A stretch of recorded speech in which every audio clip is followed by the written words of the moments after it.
Coming up on this episode of Reality Time with Shaa'Vae J. Welcome to the episode 2 of Reality Time with Shaa'Vae J. If you haven't already done so, be sure to follow Creative Roots on Instagram and Facebook at CreativeRoots.Ent. Be sure to also tune into my YouTube channel and subscribe for more content from me. So without further ado, ladies and gentlemen, let's get right into celebrity news. So, Teddy Riley and Babyface finally gave us the Versuz battle we've been waiting for. So if you've been tuning into social media, I'm sure by now you're aware of the infamous Versuz battle that has been bringing some of our favorite producers, songwriters, musicians, artists together on Instagram Live to battle out who has the best hits. So there have been a few battles that went on, but I think it's safe to say that we were all anticipating the Teddy Riley and Babyface showdown. And after at least 2 date changes and many technical difficulties later, the battle finally happened, and I must admit, it was definitely worth the wait.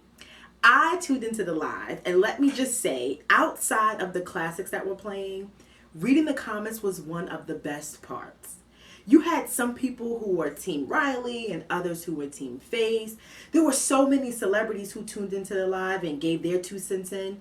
And then there is no live without these people. You had the jokesters who made jokes about the technical difficulties and Teddy Riley's obliviousness as to what a Versuz battle should look and sound like. So in honor of Teddy Riley and Babyface's battle, here are some of my favorite memes from the night.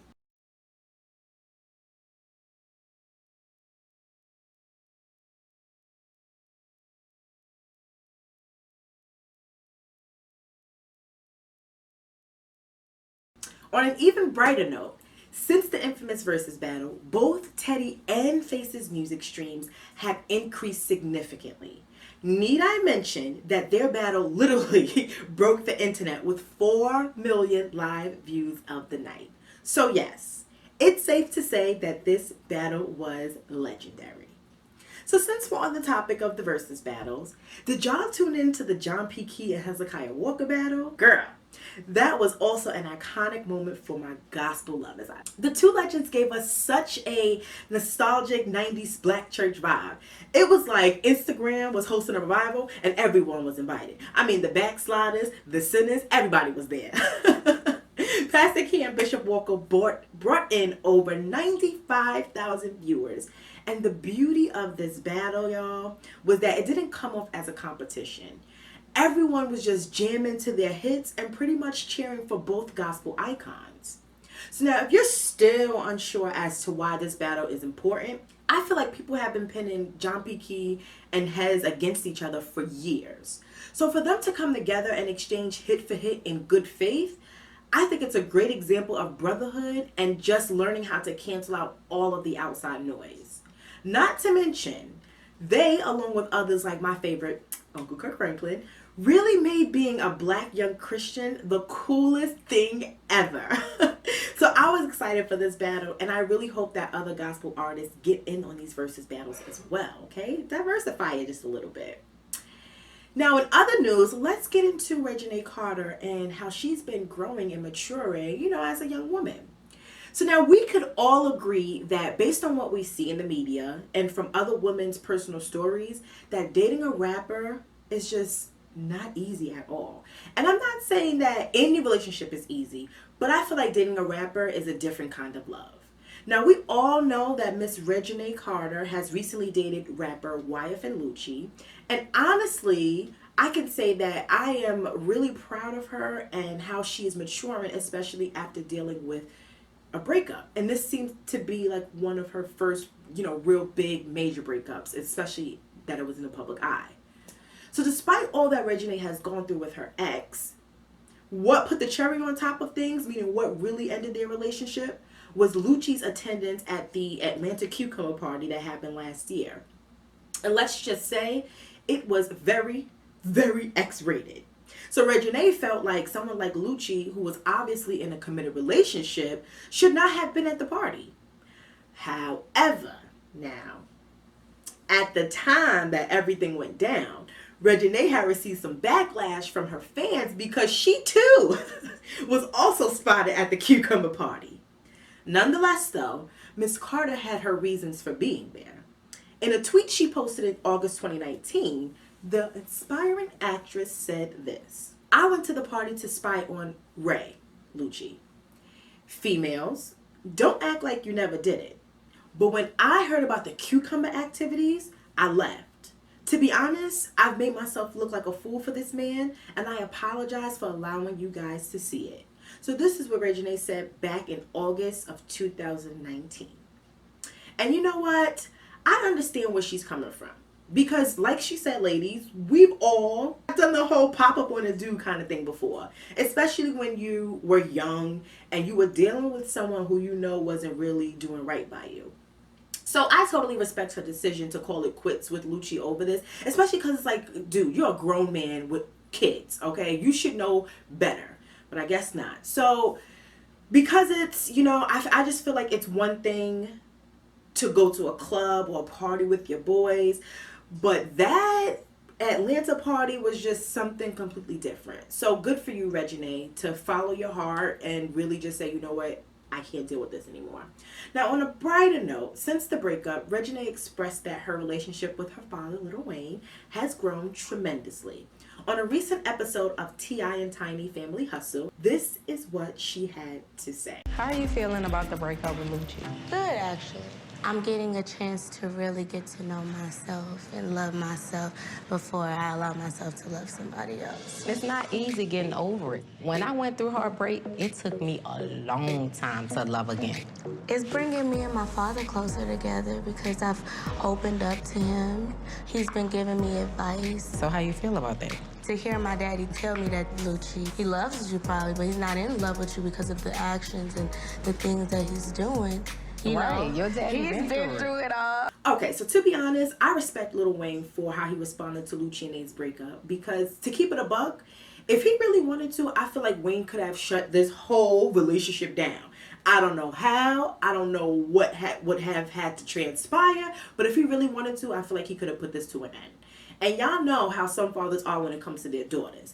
If they don't like the guy they're dating, or if they find out that he broke their heart, he cheated, whatever the case is, it's on and popping and all bets are off, okay? That's how some fathers are. But the fact that Wayne is giving his daughter advice and opening that line of communication with her, just so, you know, just to make her feel comfortable enough to express her feelings to him, I think that is what a young woman like Reginae needs, especially at this time. So y'all can say what y'all want about Reginae or Wayne, but I think it's nice to see a black father be involved in his child's life, especially during that transition of a young woman into adulthood. So I'm here for that, and I'm really happy that their relationship has, you know, progressed. Not that it was sour before, but it's grown. So for those of you who have been caught up on the Real Housewives of Atlanta, it is no secret that Mama Joyce is not too fond of Todd, okay? So Mama Joyce is Candy's mother and Todd is Candy's husband. So Mama Joyce, now, every chance she gets, she throws shade at Candy because she wants to make it clear that she does not trust Todd and that she thinks that Todd is an opportunist. Now, to make matters worse, I guess Candy and Mama Joyce had lunch at a restaurant and Todd said that he would stop by to say hello to them. However, when Todd showed up to the restaurant, he didn't speak to his wife or his mother-in-law. Mind you, they were practically sitting like right across from one another. So now y'all know that put Mama Joyce over the edge and she felt disrespected. And she felt so disrespected that she decided to skip out on Candy and Todd's baby shower that was happening that evening. Now, when Candy confronted Todd about his behavior at the restaurant, Todd said that he just didn't feel like being bothered. In my opinion, or I took that as, he just didn't want to be bothered with Mama Joyce. Nonetheless, at the end of the night, Todd took the stage at the baby shower to thank everyone for coming, family, friends. The surrogate mother was there as well. And he publicly apologized to Candy and Mama Joyce for his actions earlier that day. Now, obviously, Mama Joyce wasn't there to accept the apology, but Candy received it for the both of them. Because y'all know Candy is ride or die for Todd. Candy don't play with Todd, okay? So speaking of Todd and Candy's baby shower, Nene and Kenya showed their behinds off. Okay, so let's get into this story. First of all, Tanya decides to stir the pot, okay, by going to Nene. So mind just a baby shower, they're having drinks, and instead of it being more of a baby shower kind of vibe, it was kind of like an adult party vibe. So just picture that kind of environment in your head.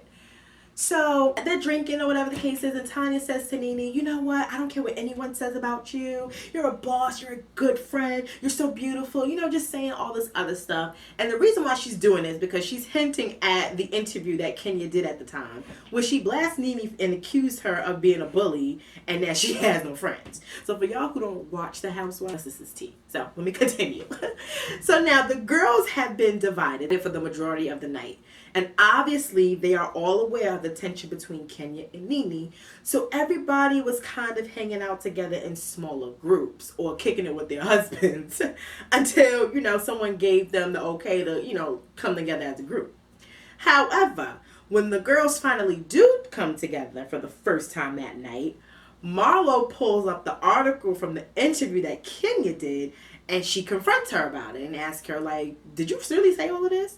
And Kenya stands by what she said, and she's just like, yeah, I said what I said. I said that Nene is a bully, and she does not have friends. So obviously, y'all know that things went left. One thing led to another. Security got involved, and the ladies had to be escorted away from each other and out the party, okay? So y'all can just imagine how the night ended. But in my opinion, I feel like Kenya is just a big-time bully compared to the rest of the girls. And I'm not saying that they are innocent, and I'm not saying Nene is innocent, because all of them have their times when they bully somebody. But I feel like Kenya takes the cake. And I feel like Nene, at the same time, can be just as mean as Kenya can be. But in Nene's defense, I feel like she was trying to move past her and Kenya's issues. But at the time that she wanted to confront Kenya, because remember, Nene had this whole, she was just going to everybody that she had issues with and talking it out so that they could hash it out. She'd be a part of the group, and, there would be no tension. But Kenya was not as receptive as the other girls were. So when Nene tried to talk to Kenya, Kenya wasn't having it. Then someone finally, convinced Kenya to, just talk to her, hear what Nene has to say. And then by that time, Nene was over it. And then over Kenya, period, at that moment. So, y'all, supposedly, at the reunion that's coming on, I think it's coming on May 10th, supposedly Kenya has some receipts to spill, or some tea to spill and some receipts to show. So, I look forward to see what she has up her sleeves. Because I also think that Portia has some receipts on Kenya and how she's not being a good friend to Cynthia. So we're going to see about that when that episode airs. So last but not least, y'all, let's talk about Letoya Luckett and the infamous haircut she gave to her husband, Tommy Walker.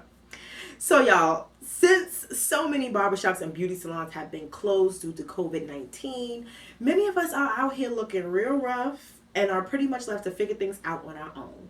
So what do you do when you just can't take it anymore? Well, according to Letoya Luckett, you just gotta wing it. Take a look at this haircut she gave her husband. Now, I can't even talk because I'm not confident that I can cut hair any better than what she did. However, I would say I would have probably just stuck to trimming the hair down, cutting it a little low so that the hair isn't too long. I would have stayed away from the whole fade thing. Unless she made a mistake and it was like a patch in his head and you just had to shave around the sides, then that's different. But I guess Tommy right now, he seems to, be settling for his haircut. And I guess he's just being patient and waiting for his hair to grow out. But he seems to be making light of this situation and is having fun with his new do. And he's even started a chain of memes highlighting his wife's masterpiece.